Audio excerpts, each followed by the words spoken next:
Hey you guys, it's Brittany again for Faber-Castell Design Memory Works, and I had so much fun doing that last video that I thought I would do another one. I got so many really awesome comments and really good feedback, and so here I am.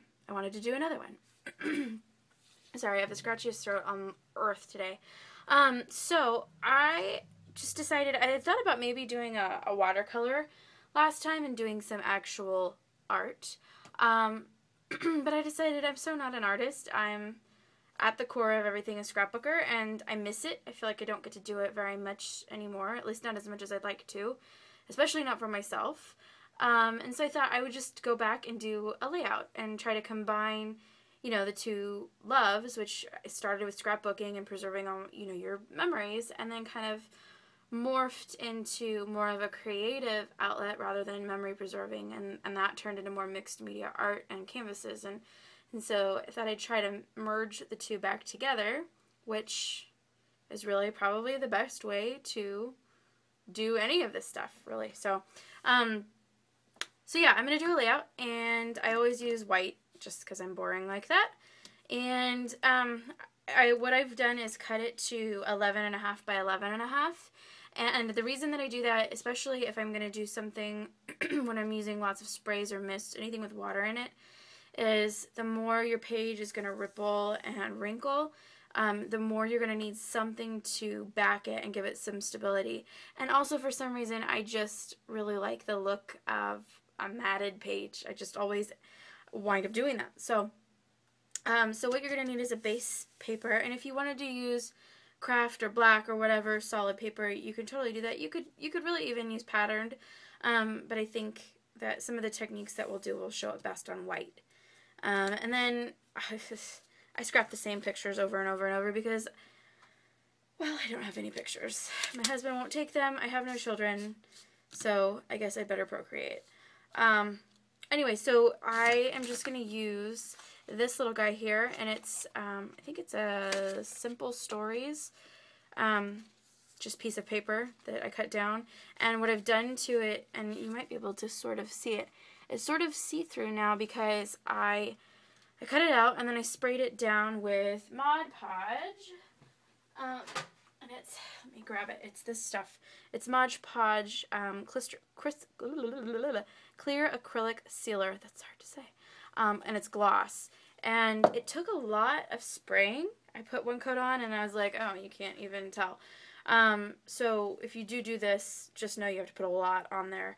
And the reason that I use this is because I want to use my big brush pens, and I find that I like working with them best on a non-porous surface. It's something that's a little bit slick so that I can play around and kind of distress and rub it and mix colors and play around a little bit more. And if you don't have a non-porous surface, the paper will just suck in all that ink. And that's not what I want to do on this particular page. So that's sprayed, and then I'm just grabbing a bunch of little pictures. These are my wedding pictures, little teeny tiny guys that I happen to have left over. And then just any random ephemera. This is some vellum paper, and then I had a few new pieces of paper that I really wanted to use. So just some fun little banners and things that you want. I'm going to use some of this ribbon. And then what I'm going to focus on for the most part on this layout are the big brush pens and the gelatos. Because there's so much that you can do with just these two, and I like the mix of them the best. So that's what I'm going to use. And then this is a Pilot Permaball pen. This is the Arty pen that just is stinking awesome. Yeah. So I'm just going to get started. I think what I'll do is, for the most part, just make my layout and put this in fast forward. And then if I have something, you know, profoundly important to say, I'll stop and I'll tell you. And if you have any questions, just leave me comments and I'll try to get to all of you. So here we go.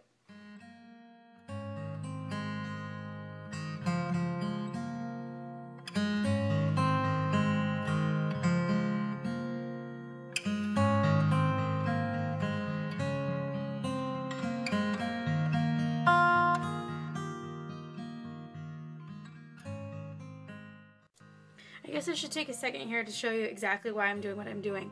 I've done a tutorial about this before, about how you do like splatters and that kind of look on your paper, and you can do it a few different ways. This way is getting a lot on your page and just slinging it on there, and you get these splatters. And then the less paint you have on your brush, or less water you have on your brush, the smaller the splatters get, and the more they stream out. The other way you can do it is to hit it on your hand, and you'll get smaller splatters. You have to be careful because it gets everywhere, and everything has splattered in my room, including my stomach. Then you can also pick at it, your brush. You can, like, I don't know how you say it, whatever this is, combing your brush. And that gives you really, really detailed splatters.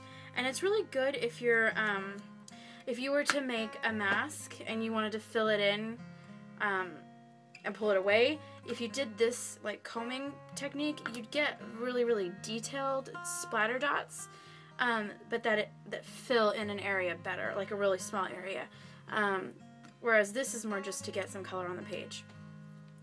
So that's all I'm going to do with that. Clean this up, otherwise I'll get it everywhere. Okay, so I'm going to let that dry.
Okay, I guess this is worth breaking in and actually giving you my opinion on something.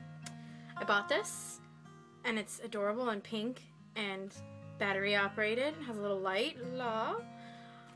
But you cannot just put any glue stick in it, apparently. You have to put special glue sticks in it. And so now I have to reach in the handy dandy, I didn't know what this was for. Why is there a hole in the glue gun? Oh, so you can conveniently see the glue stick? No, it's so you can stick your fingers in and push the glue out with your hands. Just a little ridiculous. Other than that, it's great, except it goes through batteries in about an hour. Anyways, but it's pink. And back to it.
Alright, so that's it, you guys. I hope that you enjoyed it. I hope you got something out of it. It's a little bit dark in here. So that's it. I kind of just did some stitching around the letters, words. Conglomeration of letters equals a word. Oh, that's right. Okay, great. Glad I figured that out. So that's kind of it. I used the gelatos to do some splatters. We used the gelatos to go around the edges and make some sort of just distressed, aged looking stuff. Did it around the distressed edge of the paper. We used big brush pens and did some blending in over the paper that we Mod Podged. And what else? Went around here with some big brush, and I also used some of the metallics, and it's hard to see here. You'll see it in the stills that I'll post after the video. And then, oh, and we used our big brush pen to do some watercoloring over this vellum paper, and I've never done that before, and it was really kind of cool. It changed the paper completely, and it's got a lot of body to it, and I've never done that. I really like that. So that's the layout. I hope that you like it, and if you have any questions, feel free to leave them on this post or email me at brittanycavilha@yahoo.com. I'm not going to spell it. It's too difficult. You'll find it somewhere. What else? Oh, there's a giveaway on my blog with a ton of Faber-Castell goodness. So be sure to go over there and enter that to win. It runs until the end of the month. And that's it. So thank you guys, and I guess this is my last post on the guest design team. So I've had a really good time, and I appreciate the opportunity, and yeah, I'll catch you later. Bye guys.